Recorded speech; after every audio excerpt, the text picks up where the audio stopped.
नमस्कार, मैं डॉक्टर चंद्र प्रकाश घारू। आज हम डिस्कस करने जा रहे हैं BSc part third organic chemistry unit second heterocyclic compound विषम चक्रीय यौगिक। उसमें हमने सभी कुछ डिस्कस करने के बाद में हम डिस्कस कर रहे थे पिरिडीन में रासायनिक अभिक्रियाओं में हमने इलेक्ट्रोफिलिक सब्स्टिट्यूशन रिएक्शन या ना इलेक्ट्रॉन्स नहीं प्रतिस्थापन अभिक्रियाओं के बारे में डिस्कस किया था। आज हम डिस्कस करने जा रहे हैं न्यूक्लियोफिलिक सब्स्टिट्यूशन रिएक्शन या नाभिक स्नेही प्रतिस्थापन अभिक्रियाएं।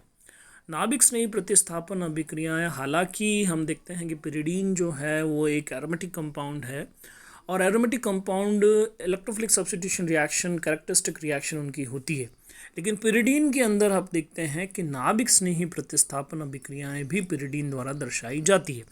इसका रीज़न जो है इन अनुनादी संरचनाओं द्वारा दर्शाया जा सकता है। हम देखते हैं कि नाइट्रोजन की इलेक्ट्रॉन नेगेटिविटी ज़्यादा होने के कारण वो अपनी ओर इलेक्ट्रॉनों को खींचता है, जिससे बेंजीन वलय के अपन कहें कि ऑर्थो पोजीशन पे तथा पैरा पोजीशन पे, या अपन कहें कि सेकंड पोजीशन के ऊपर, फोर्थ पोजीशन पे तथा सिक्स पोजीशन के ऊपर पॉजिटिव चार्ज आ जाता है, जो कि दूसरी तीसरी तथा चौथी अनुनादी संरचनाओं के अंदर दर्शाया गया है। टोटल 5 अनुनादी संरचनाएं दर्शाई गई है, जिसमें से पहली तथा 5वीं अनुनादी संरचना में 4 सेपरेशन नहीं है, लेकिन आप देखेंगे कि जो दूसरी उसमें सेकंड पोजीशन के ऊपर पॉजिटिव चार्ज आया है, तीसरी में चौथी पोजीशन के ऊपर पॉजिटिव चार्ज है, और जो चौथी अनुनादी संरचना उसमें आप देखेंगे कि फोर्थ पोजीशन के ऊपर आपको देखने को मिल रहा है पॉजिटिव चार्ज। तो इस तरह से 6 पोजीशन के ऊपर पॉजिटिव चार्ज देखने को मिल रहा है। तो इस तरह से आप देखते हैं कि ऑर्थो पैरा पोजीशन या सेकंड फोर्थ और 6 पोजीशन के ऊपर पॉजिटिव चार्ज है। तो ये पॉजिटिव चार्ज के कारण न्यूक्लियोफाइल इन पोजीशन के ऊपर अटैक कर सकता है। तो ये पोजीशन हम और तरह से भी इसको नोमेनक्लेचर कर सकते हैं, जैसे कि alpha position, then gamma position. तो अल्फा डेस पोजीशन हम कह देते हैं, और गामा पोजीशन हम कह सकते हैं कि इन पोजीशन के ऊपर जो है न्यूक्लियोफाइल जो है वो अटैक कर सकता है। तो अब नाभिक स्नेही के पिरिडीन पर आक्रमण करने की जो स्थितियां हैं वो अपन देख लेते हैं कि कौन सी स्थितियां जो हैं जहां पर कि आसानी से नाभिक स्नेही का आक्रमण हो सकता है। तो इसमें सबसे पहले अपन ऑर्थो अथवा अल्फा स्थिति के ऊपर बात करते हैं। यहाँ पर जब न्यूक्लियोफाइल अटैक करता है, उससे जो अनुनादी संरचनाएं हमें प्राप्त होती है, उन अनुनादी संरचनाओं में आप देखते हैं कि नाइट्रोजन के ऊपर ऋणावेश उपस्थित है। इसमें से एक अनुनादी संरचना आपको दिखाई दे रही है जहाँ पर कि आपको नाइट्रोजन पे ऋणावेश दिखाई दे रहा है। इसी तरह से अपन पैरा या गामा पोजीशन के ऊपर आक्रमण की यदि अपन बात करें, तो न्यूक्लियोफाइल जब अटैक करता है तो उस कंडीशन के अंदर भी जो अनुनादी संरचनाएं प्राप्त होती है, उन अनुनादी संरचनाओं में एक संरचना आपको दिखाई दे रही है मिडल वाली, जिसके अंदर आप देखते हैं कि नाइट्रोजन के ऊपर ऋणावेश उपस्थित है, ऋणावेश पाया जाता है। इसी तरह से यदि आप बीटा पोजीशन की बात करेंगे, तो बीटा पोजीशन के ऊपर जब न्यूक्लियोफाइल अटैक करता है, यानी कि जो पोजीशन जहाँ पर कि अपन कहें कि थर्ड और फिफ्थ पोजीशन जहाँ पर कि न्यूक्लियोफाइल यदि अटैक करे, जिसे हम बीटा स्थिति कह रहे हैं, तो बीटा पोजीशन पे जब वो आक्रमण करता है तो इन अनुनादी संरचनाएँ जो आपका इंटरमीडिएट मिल रहा है, उसका इंटरमीडिएट की जो अनुनादी संरचनाएँ हैं, उन अनुनादी संरचनाओं में कहीं पर भी नाइट्रोजन पर ऋणावेश नहीं है। नाइट्रोजन एक अधिक विद्युत ऋणी परमाणु है, और यदि इसके ऊपर ऋणावेश आता है तो अनुनादी संरचनाएं ज़्यादा स्थायित्व प्राप्त कर लेती है। तो इस तरह से हम कहेंगे कि अल्फा तथा गामा स्थितियों पर आक्रमण हो सकता है। क्यों? क्योंकि यहाँ इन स्थितियों पर आक्रमण से प्राप्त इंटरमीडिएट का स्थायित्व ज़्यादा होता है, क्योंकि इनके अनुनादी संरचनाओं में अधिक विद्युत ऋणी नाइट्रोजन पर ऋणावेश उपस्थित है, जबकि बीटा पोजीशन के ऊपर आक्रमण जो है वो पॉसिबल नहीं होगा। इसी न्यूक्लियोफिलिक सब्स्टिट्यूशन रिएक्शन की ही हम बात करें तो एक अभिक्रिया हम डिस्कस करने जा रहे हैं, चिची-बेबिन अभिक्रिया। चिची-बेबिन अभिक्रिया पिरिडीन की अभिक्रिया द्रव अमोनिया की उपस्थिति में सोडामाइड से कराने पर अमीनो पिरिडीन प्राप्त होता है। तो ये अभिक्रिया जो है चिची-बेबिन अभिक्रिया कहलाता है। सोडामाइड की रिएक्शन पिरिडीन के साथ में द्रव अमोनिया की उपस्थिति में करवाई जाती है, तो आपको 2 अमीनो पिरिडीन मुख्य उत्पाद के रूप में प्राप्त होता है तथा 4 अमीनो पिरिडीन जो है वह भी उत्पाद के रूप में प्राप्त होता है, लेकिन वो मुख्य उत्पाद या आधिक्य में प्राप्त नहीं होता। तो मैकेनिज्म यदि अपन देखें तो हम अल्फ़ा अटैक को ही डिस्कस कर रहे हैं, क्योंकि यहाँ पर मुख्य उत्पाद जो है वो अल्फ़ा उत्पाद ही मुख्य उत्पाद के रूप में हमें प्राप्त हो रहा है। तो सबसे पहले हम देखेंगे सोडामाइड के अंदर अमीडो NH2 नेगेटिव हमें प्राप्त होता है। ये NH2 नेगेटिव न्यूक्लियोफाइल है और ये अटैक करता है अल्फा पोजीशन पे, जिससे इंटरमीडिएट बनता है। ये इंटरमीडिएट रेजोनेंस के थ्रू स्टेबलाइज होता है, अनुनाद के द्वारा स्थायित्व को प्राप्त पिरामिड करता है तथा अब इसमें फाइनली जो है hydrogen as a hydride eliminate होता है और हमें 2 अमीनो पिरिडीन उत्पाद के रूप में प्राप्त होता है। हाइड्राइड जो है वह Na+ के साथ में रिएक्शन करके सोडियम हाइड्राइड का निर्माण कर लेता है। तो ये जो रिएक्शन है इसमें आप देखते हैं कि आपको 2 अमीनो पिरिडीन मुख्य उत्पाद के रूप में प्राप्त हो जाता है। हाइड्रॉक्सिलीकरण, यहाँ पर भी ये न्यूक्लियोफिलिक सब्स्टिट्यूशन रिएक्शन का एग्जाम्पल है। पिरिडीन को पोटेशियम हाइड्राइड के साथ गर्म करने पर पिरिडिनॉल प्राप्त होता है। इनॉल है पिरिडिनॉल, जो कि चलाव्यवता द्वारा 2 पिरिडिनॉन में कन्वर्ट हो जाता है। तो यहाँ पे इन जनरल हम देखते हैं कि एरोमेटिक कंपाउंड में इनॉलिक कंपाउंड की स्टेबिलिटी ज़्यादा होती है और यहाँ पर 2 पिरिडिनॉल जो है वो किस में कन्वर्ट हो जा रहा है, 2 पिरिडिनॉन में, यानी कि कीटोन में कन्वर्ट हो रहा है। एल्किलीकरण, हम जानते हैं कि जितने भी ऑर्गेनोमेटिक कंपाउंड्स होते हैं उसमें अल्काइल ग्रुप जो है वो न्यूक्लियोफाइल की तरह एक्ट करता है। तो यहाँ पे पिरिडीन का एल्किलीकरण एल्किल लिथियम या ग्रेनाड अभिकर्मक की उपस्थिति में करवाया जाता है। तो यहाँ पर वही आपका जो अल्काइल ग्रुप है वो न्यूक्लियोफाइल की तरह अटैक करता है, सेकंड पोजीशन के ऊपर अटैक करेगा और आपको 2 अल्काइल या 2 इथाइल पिरिडीन उत्पाद के रूप में प्राप्त हो जाएगा। यहाँ दोनों ही कंडीशन, चाहे हम इथाइल लिथियम के साथ रिएक्शन करवाएं, चाहे हम एथिल मैग्नीशियम ब्रोमाइड के साथ में रिएक्शन करवाएं, 2 एथिल पिरिडीन उत्पाद के रूप में प्राप्त होता है।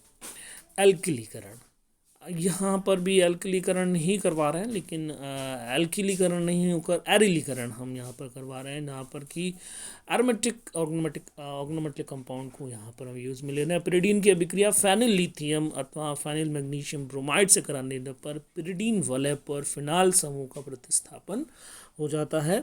तो यहाँ पे फेनिल लिथियम से जब हम रिएक्शन करवा रहे हैं तो भी हमें 2 फेनिल पिरिडीन का प्राप्त हो रहा है उत्पाद के रूप में, और यदि हम फेनिल मैग्नीशियम ब्रोमाइड की रिएक्शन करवाते हैं तो भी हमें 2 फेनिल पिरिडीन उत्पाद के रूप में प्राप्त हो रहा है। अपचयन, पिरिडीन का यदि निकल उत्प्रेरक की उपस्थिति में हाइड्रोजनीकरण करवाएं तो उससे पिप्रिडीन प्राप्त होता है। जो हाइड्रोजन की उपस्थिति में पुनः जब गर्म किया जाता है तो 1 पेंटेन अमीन प्राप्त होता है उत्पाद के रूप में। तो यहाँ पे साइक्लिक रिंग जो है वो डिसोशिएट भी हो रही है और यहाँ पे आपका पहले सिंपल हाइड्रोजनेशन द्वारा सैचुरेशन हो रहा है या अपन कहें एरोमेटिसिटी समाप्त हो रही है, पिप्रिडीन प्राप्त हुआ। फर्दर हाइड्रोजनेशन जब कर रहे हो तो उस कंडीशन के अंदर वलय विघटित हो रही है और आपको अमीनो पेंटेन उत्पाद के रूप में प्राप्त हो रहा है। नेक्स्ट, ये पेंटेन अमीन उत्पाद के रूप में प्राप्त हो गया। बर्च रिडक्शन, सोडियम तथा द्रव अमोनिया की उपस्थिति में अपचयन द्वारा 1,4 डाइहाइड्रोपिरिडीन का निर्माण होता है। 1,4 डाइहाइड्रोपिरिडीन यदि आपको प्राप्त करना है तो आपका रिएक्शन जो होगा वो स्ट्रॉन्ग या कंडीशन के अंदर हाइड्रोजनेशन नहीं होकर रिडक्शन होगा। माइल्ड कंडीशन में वो क्या है, सोडियम तथा लिक्विड अमोनिया की प्रेजेंस में रिएक्शन होगी और आपको 1,4 डाइहाइड्रोपिरिडीन उत्पाद के रूप में प्राप्त हो जाएगा। नेक्स्ट, सोडियम से अभिक्रिया। पिरिडीन की अभिक्रिया सोडियम से कराने पर डाइसोडियोपिरिडिल का निर्माण होता है, जो तुरंत ही पिरिडिल में परिवर्तित हो जाता है। सबसे पहले डाइसोडियोपिरिडिल प्राप्त होगा, यानी कि सॉल्ट प्राप्त होगा, that will finally converted into dipiridine, that is also shown in this reaction। तो यहाँ पे आपको फाइनल उत्पाद के रूप में डाइपिरिडिल उत्पाद के रूप में बनाता है। These all the 3 reaction you should compare. This is a way to learn, this is the way to remember the reaction। All the three reaction you should take in your mind, तो आपको आसानी से याद हो जाएगा।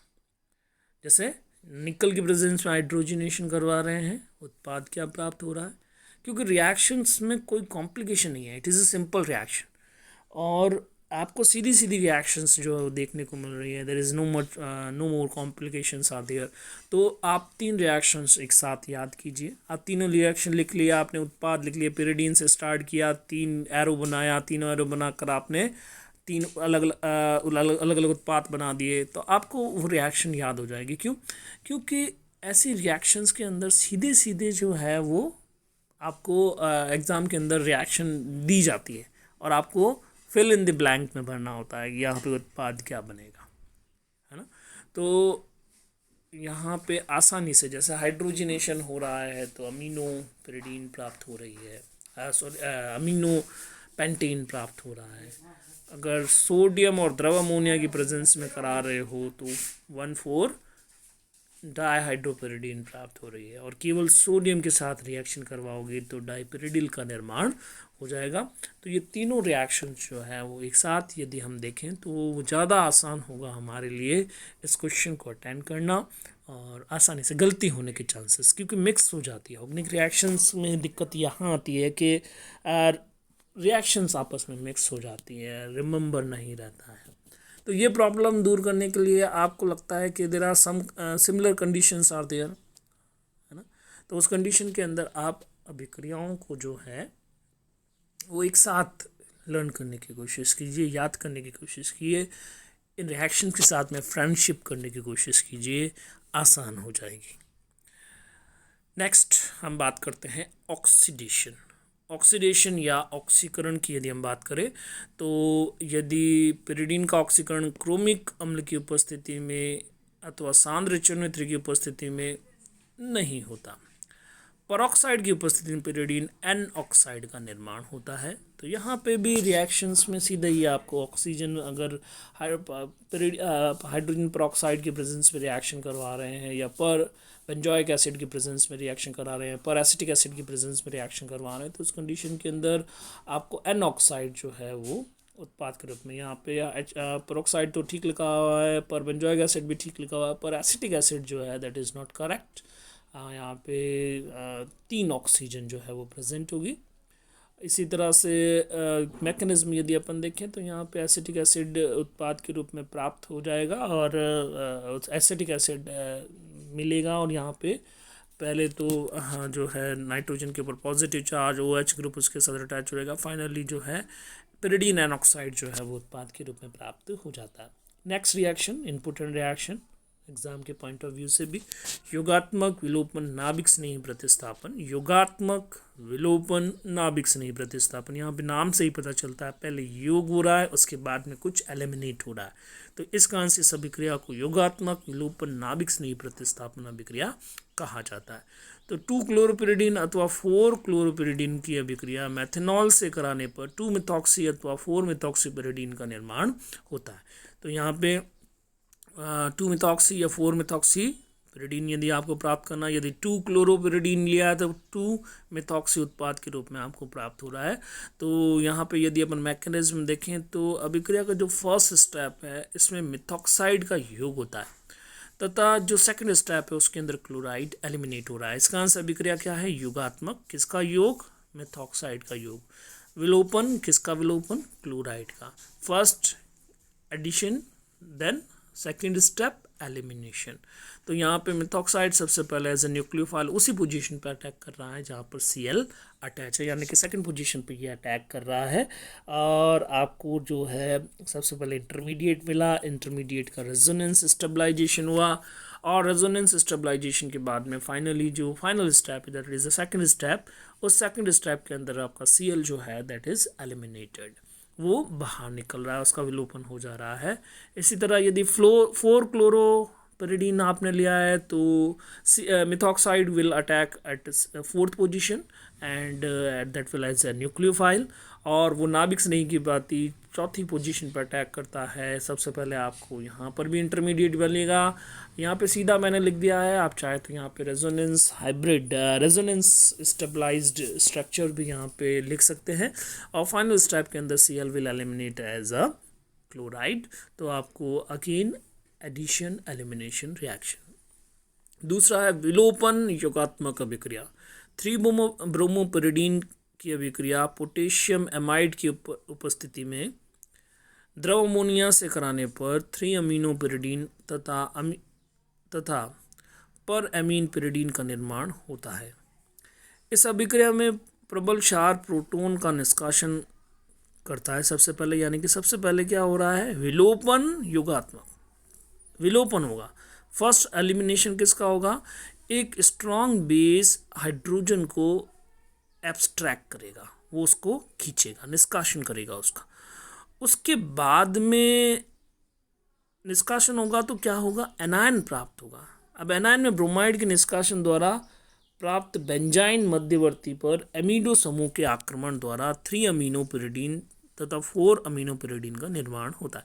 तो इस reaction को हम देखते हैं यहाँ कि यहाँ पे किस तरह से रिएक्शन हो रही है। तो आप देख रहे हैं कि 3-ब्रोमोपिरिडीन है, उसकी रिएक्शन आपने पोटेशियम अमाइड के साथ में करवाई लिक्विड अमोनिया की प्रेजेंस में।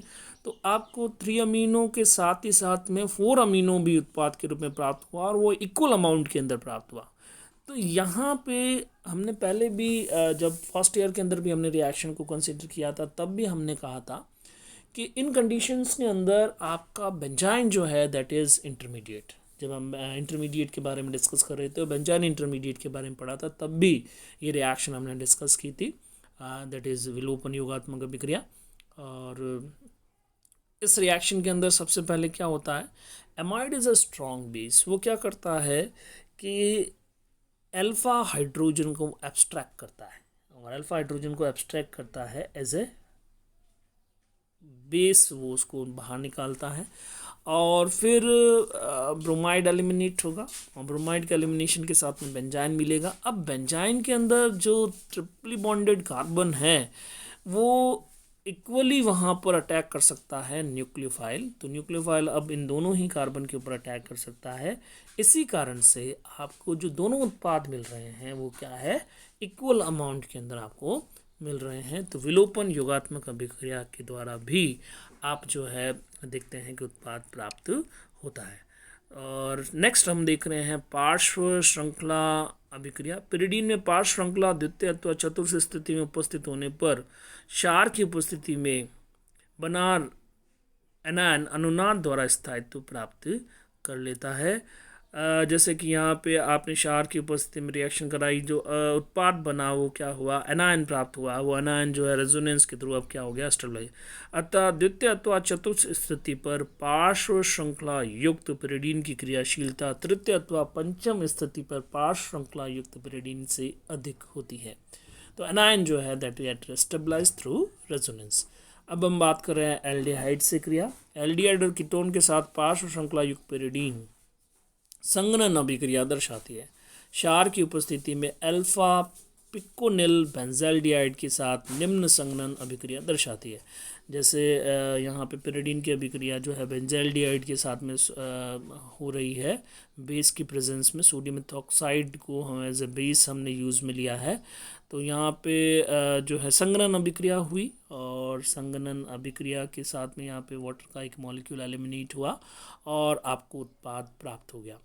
इसी तरह से एल्किल आयोडाइड से अभिक्रिया द्रव अमोनिया में सोडामाइड की उपस्थिति में अल्फा पिकोनिल अथवा मैथिल आयोडाइड की क्रिया द्वारा अल्फा एथिल पिरिडीन का 2-एथिल पिरिडीन का निर्माण होता है। यह अभिक्रिया पार्श्व श्रृंखला में वृद्धि हेतु प्रयुक्त की जाती है। तो यहाँ पे सोडामाइड लिक्विड अमोनिया की प्रेजेंस में रिएक्शन करवाई, एक्चुअली बेस के साथ में रिएक्शन करवाई, जिससे आपको क्या मिला, एनायन मिला, रेजोनेंस स्टेबलाइज एनायन मिला।